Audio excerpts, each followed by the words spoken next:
ওয়াল মাউইজাতিল হাসানা। আল্লাহ ওয়াজ নসিহত করলে হিকমতের সাথে ওয়াজ নসিহত করিও, মাওয়াইজে হাসানা ওয়াজ করিও। বাবা, যার দ্বারা ঈমান মজবুত হবে, আকায়ে নামদার তাজদারে মদিনা মাহবুবে খুদা মুহাম্মদ মুস্তাফা সাল্লাল্লাহু আলাইহি ওয়াসাল্লাম ঈমান, এই সম্পর্কে আলোচনা করার সময় আমার নাই। যদি আপনারা মনে চায় সময় দিয়ে, বাবারে 7 তলা 8 তলা 10 তলা বিল্ডিং বানাইছ, কোটি কোটি টাকা কামাই করছ, স্বর্ণ রূপা হীরা মানিক, একদিন যে মৃত্যু হবে এই কথা সত্য, বিশ্বাস করো। ইন্নাল্লাযী ইয়াফিরুনা মিনহু ওয়া ইন্নাহু মুলাকীকুম।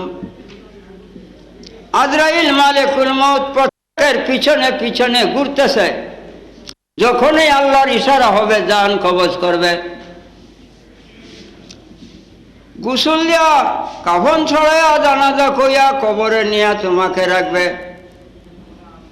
বাবারে দালান কুটা স্বর্ণ রূপা হীরা মানিক যায় নাই দেয় নাই তোমার কবরে। ছেলে মেয়ে সন্তান আদি ফালছো বড় কষ্ট করে, একজনও গেল না কবরে। মা বাপ ভাই ভগ্নী বন্ধু বান্ধব অর্ধাঙ্গিনী কেউ নাই সাথী, একা তোমার না লেপ তুষক, একা মাটিতে শুয়াইয়া খাটকে বিছাইয়া দাফন করে চলে আসবে। হায় রে, এই দুনিয়ার সম্পদ তো কিছুই গেল না সাথে, একমাত্র ঈমান আছে, একমাত্র ঈমান সাথে আছে। নামাজে ছাড়িয়ে দিছে মৃত্যুর পরই, মরণের পর আর নামাজ ফরজ না, রোজা ফরজ না, হজ ফরজ না, যাকাত ফরজ না। নামাজ রোজা হজ যাকাতে ছাড়িয়ে দিছে মৃত্যুর পরেই, ঈমানে ছাড়ছে না, ঈমান সঙ্গে গেছে কবরে। প্রমাণ শুনো, প্রত্যেকটা হাদিস। নাকিরাইন নামক 2 ফেরেশতা এখন যেমন আমি বসে আছি, ঠিক তেমনি ভাবে জিন্দা করিয়া বসায়া 3টা প্রশ্ন করবে। নাকিরাইন নামক ফেরেশতা 3টা প্রশ্ন করবে। 1 নম্বর প্রশ্ন, মার রাব্বুকা, তোমার আল্লাহ কে? 2 নম্বর প্রশ্ন, মা দিনুকা, তোমার ধর্ম কি? 3 নম্বর প্রশ্ন, মান হাযার রাজুলুল্লাযী বুইসা ফিকুম, তিনি কে যিনি তোমার কবরে? এখন আমি জিজ্ঞাসা করি, তিনি কে? হাযা আরবিতে নিকটবর্তী বুঝায়, করিবের জন্য, জালিকা দূরবর্তী বুঝায়। হাযা শব্দ ব্যবহার হইয়াছে মান হাযার রাজুলুল্লাযী বুইসা ফিকুম, তিনি কে যিনি তোমার কবরে? তিনি কে? তিনি ঈমান, ঈমানদারের জানের জান মুহাম্মাদুর রাসূলুল্লাহ সাল্লাল্লাহু আলাইহি ওয়াসাল্লাম কবরে হাজির। মা বাপ ভাই বন্ধু বন্ধু বান্ধব কেউ নাই রে কবরের সাথী, একমাত্র ঈমান নবী দুজাহান সাল্লাল্লাহু আলাইহি ওয়াসাল্লাম তোমার আমার ঈমানদারের সঙ্গের সাথী কবরে। হাদিসের মধ্যে কারো কোনো সন্দেহ আছে? প্রশ্ন করতে পারো রেজভী সাহেব, এই প্রেস ক্লাবে একটা লোক মরছে আর এইখানে ঢাকাতে দাফন করছে। নবীজি তো মদিনা তাইয়্যিবায় হাজার হাজার লোক সর্বদা সালাত সালাম পাঠ করতেছে। তিনি যদি এই ঢাকার কবরে আসলেন, মদিনায় কে? আমি বলবো তোমার ঈমানের বাতাস নাই। এটা সাধারণ প্রশ্ন। সূর্যের উদয়স্ত নয় এত বড় প্রখণ্ড দুনিয়া, কোটি কোটি জায়গায় কোটি কোটি মানুষ একই সময় কবরে দাফন করা হয়েছে।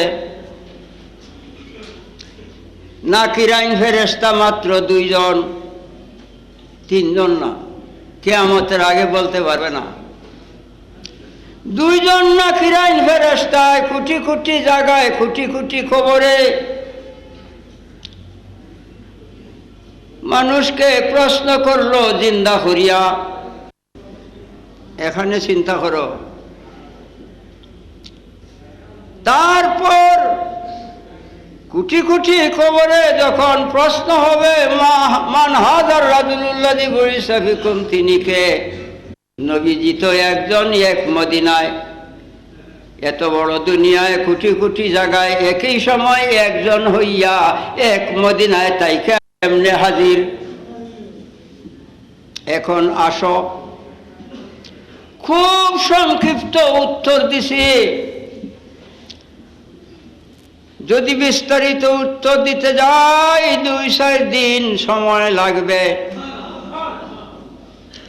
বাবারে, চতুর্থ আকাশে সূর্য।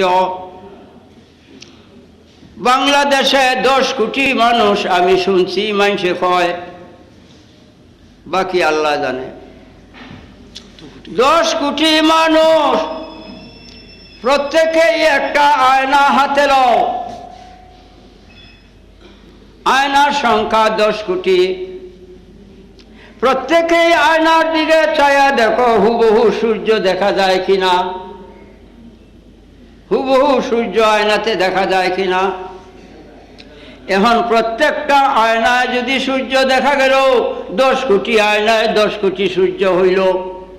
সূর্য কি 10 কোটি না একটা? সূর্য চতুর্থ আকাশে নাই, এখন আছে, চতুর্থ আকাশেও আছে, 10 কোটি আয়নাতেও হাজির। সূর্য দুজখের আগুন দিয়া বানাইছে আল্লাহ, দুজখের আগুনে গোলামি করে মানব জাতির। এই সূর্যের লালা কালামা খালাকতুল আফলাকি Muhammad is not been created then nothing been created. সূর্য তো কেন আরশে কুরসি লৌহ কলম বেহেশতে দুজখ কিচ্ছুই হইতো না যদি না হইতেন নবী মুহাম্মদ মুস্তাফা সাল্লাল্লাহু আলাইহি সাল্লাম। সূর্যের চাইতে নবীজির শান মান গুণ গান কত কোটি কোটি গুণে বেশি। যে সময়ে তিনি মদিনায়, সেই সময়ে তিনি হাজার হাজার লাখো লাখো কবরে হাজির। সুবহানাল্লাহ। নবী সাল্লাল্লাহু আলাইহি সাল্লাম ঈমান। বাবা, আগে ঈমান গ্রহণ করো, নবীজিকে সর্বগুণে মানো,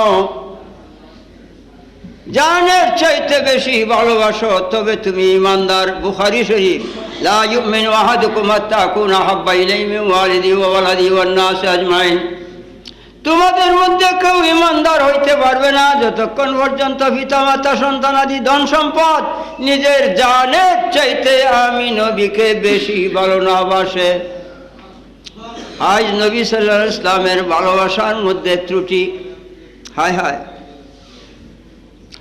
স্কুলে বইয়ে লেখা মানুষ মোহাম্মদ, এই বইগুলি যারা ঈমানদারের হাতে ভরে আগুন দিয়ে হুড়িয়ে লাও। যে কুত্তার বাচ্চা লেখছে এরা জবহর। আর যদি তার বহসের ক্ষমতা তাকে বলো, তারিখ দিতে আমি হাজির।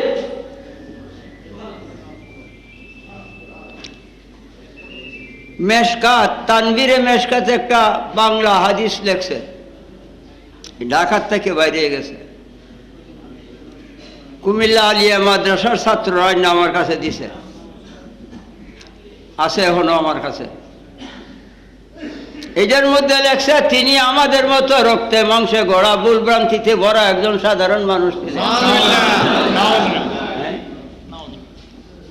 মোল্লায় লেখছে, এটা মোল্লা না, শয়তানের বাপ, শয়তানের বাপ। এই আগুন দিয়ে হুড়ো ওইটা। বাবারে, নবী সাল্লাল্লাহু আলাইহি ওয়াসাল্লামের সম্মান যদি কেউ কয় পায়খানা, নবীর পায়খানা, কাফের হবে। নবীজির পায়খানা মুবারক কইয়া, মুবারক শব্দ দিয়া পায়খানাকে সম্মান দিতে হবে। পেশাব মুবারক, পায়খানা মুবারক, তুতু মুবারক। বাবারে ই খুরাত গর্দদ হামা পলি দি দি জুদা, ওয়া খুরাত গর্দদ হামা নূরে খুদা। আমরা খাদ্য খাই, গু, পায়খানা, দুর্গন্ধ, নাপাক, হারাম হইয়া বাইর হয়। এই খাদ্য নবীজি খাইতেন, আল্লাহর নূর হইয়া বাইর হইত, পাক পবিত্র, মেশকে অম্বরের চাইতে সুগ্রাণ, উম্মতের জন্য হালাল। উম্মতে পেশাব পায়খানা মোবারক এক টুকরা খাইলে তার জন্য দুজখের আগুন চিরতরে হারাম। উম্মে আয়মান শরীয়ত অনুযায়ী রাসূলুল্লাহর ফুফি আম্মা হুজুর একদিন অসুস্থ অবস্থায় পেশাব মোবারক একটা পেয়ালায় বর্তনের মধ্যে রাখছেন। উম্মে আয়মান পিপাসিত অবস্থায় ঘুম থাকিয়া জাগ্রত হইয়া আইসা শরবত মনে করিয়া খাইয়া লাইছে। সকালে নবীজি জিজ্ঞাসা করছেন, ফুফি আম্মা আমার পেশাব কি হইল? উম্মে আয়মান কয়, ইয়া রাসূলুল্লাহ, পিপাসিত অবস্থায় ঘুম থাকিয়া জাগ্রত হইয়া পিপাসিত অবস্থায় আসে আমি খাইয়া লাইছি। খাইছি তো খাইছি নবী গো, এমন স্বাদের জিনিস আমার জীবনে আর খাই নাই। নবীজি বললেন না যে হারাম খাইছো, গুনাহ করছো, এমন কথা কোন আলেমে কিয়ামতের আগে প্রমাণ করতে পারবে না। নবীজি বলেন নাই যে হারাম খাইছো, গুনাহ করছো। নবীজি বলেন, লা ইয়াজান্না বাতনুকে আবাদান ইয়া উম্মে আয়মান। হে উম্মে আয়মান, আল্লাহ 3000 রোগ সৃষ্টি করেছে। 1000 রোগের ওষুধ ডাক্তার কবিরাজে কিছু জানে, 2000 রোগের ওষুধ এখনো আবিষ্কার হয় নাই। 3000 রোগ তোমার দেহের জন্য হারাম হইয়া গেছে। 3000 রোগ আজ থেকে তোমার দেহে স্পর্শ করতে পারবে না, তাই না? লা ইয়ামাসসুহুন নার। এই পেশাব মোবারক খাওয়ার কারণে তোমার দেহকে দুজখের আগুনে হারাম হারাম স্পর্শ করতে পারবে না। তিনি কে? নবী সাল্লাল্লাহু আলাইহি ওয়াসাল্লাম। ঈমান আগে সর্বগুণে নবীজিকে মানো, জানের চাইতে ভালোবাসো, তারপরে উদখুলু ফিস সিলমে কাফা, মুসলমান হইয়া নমাজ রোজা করো। এই নমাজ রোজা মহামূল্যবান। 5 ওয়াক্তে 50 ওয়াক্তের সওয়াব, 1 মাস রোজা 1 বছরের সওয়াব পাবে। আরে তুমি আল্লাহর বন্ধু হইয়া কবরে যাবে, সঙ্গে সঙ্গে আল্লাহ আদেশ দিবে, ফাফরিশু মিনাল আরজ, বেহেশতের বিছানা বাঁচাও, বেহেশতের বিছানা বিছাইয়া দাও, বেহেশতের পোশাক পরিধান করাইয়া দাও এবং ঘুম পাতাও। তৃতীয়বার ইসরাফিলের সিংহায় ফুঁক দিবে, 3টা ফুঁক। 3 নম্বরের ফুঁকে প্রথম বিতুল খালকো নকতিল বখলে, সবুজ বর্ণ ঘাসের ন্যায় মানুষ কবর হইতে হাসরের মাঠে উঠবে। এই পর্যন্ত ওই আরামের ঘুমে ঘুমাইবে ইমানদার কবরে। বাবা ইমানদার হও, আমি আর আগে অগ্রসর হব না। যদি আল্লাহ জাল্লা শাআনুহু, আমার অনেক বয়স, বৃদ্ধ, এতক্ষণ বসে আছি, আমার অনেক কষ্ট হয়েছে। যদি আল্লাহ জাল্লা শাআনুহু তৌফিক দেয়, আপনারা ডাকেন, আমি আসব। এখন আসেন। যিনি কবরেই না, হাসরে,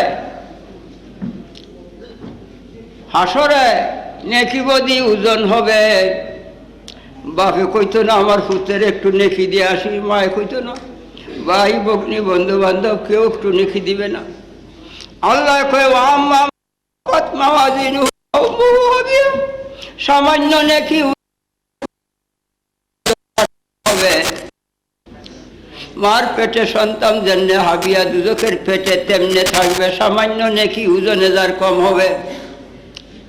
এমন সময় নবীজি মিজানের দ্বারে থাকবেন, ইমানদারের নেকি সামান্য কম হইলে নবীজি জীবনের বন্দিগি থেকে তিনি দিয়া নেকি পাল্লা পূরণ করিয়া দিবেন। বাবা বলতে পারেন কোটি কোটি মানুষ অগণিত ইমানদারের নেকি কম হইলে যদি নবীজির নেকি দিয়া পূরণ করেন তবে নেকি দি বেহেশতে যাবেন কি দিয়া?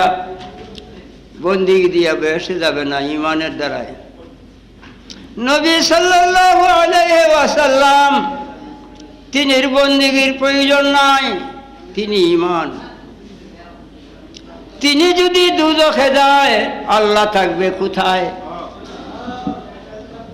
আলেমগণ,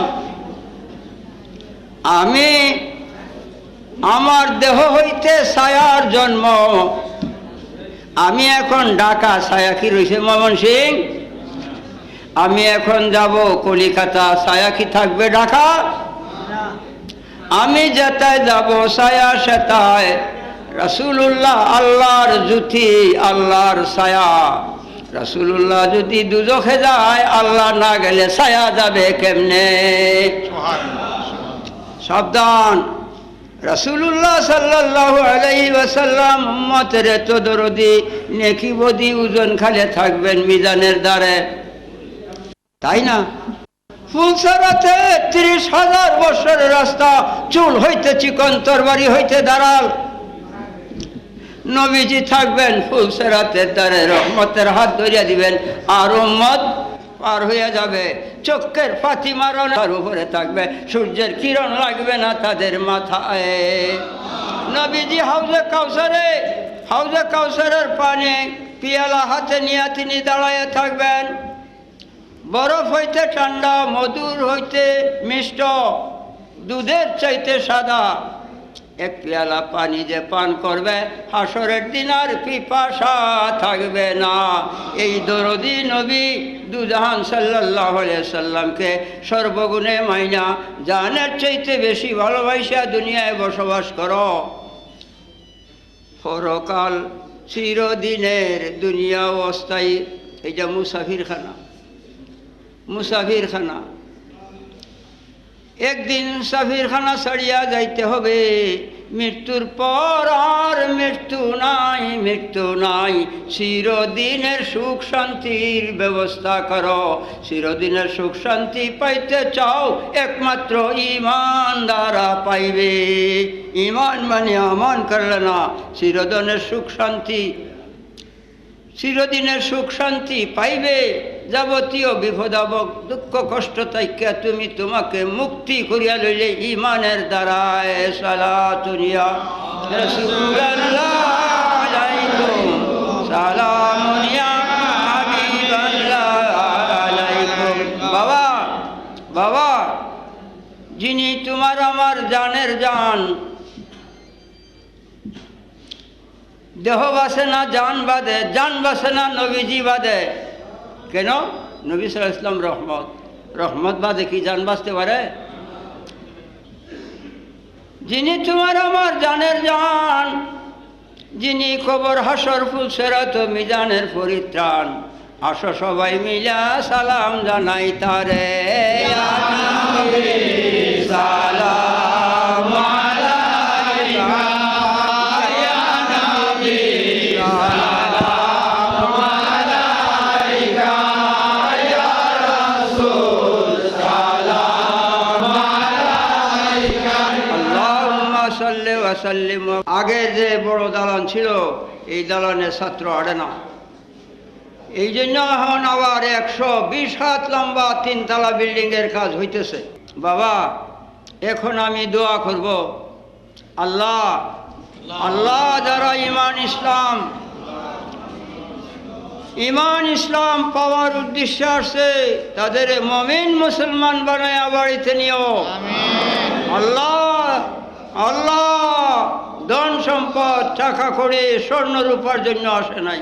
বৃদ্ধ নর নারী যারা কবর দেশে দুনিয়ার অন্যায় অপরাধের জন্য যদি ধরা পড়িয়া থাকে মাফ করিয়া দাও গো আল্লাহ তাকাব্বাল মিন্না ইয়া আল্লাহ বিহাক্কি লা ইলাহা ইল্লাল্লাহ মুহাম্মাদুর রাসূলুল্লাহ সাল্লাল্লাহু আলাইহি ওয়াসাল্লাম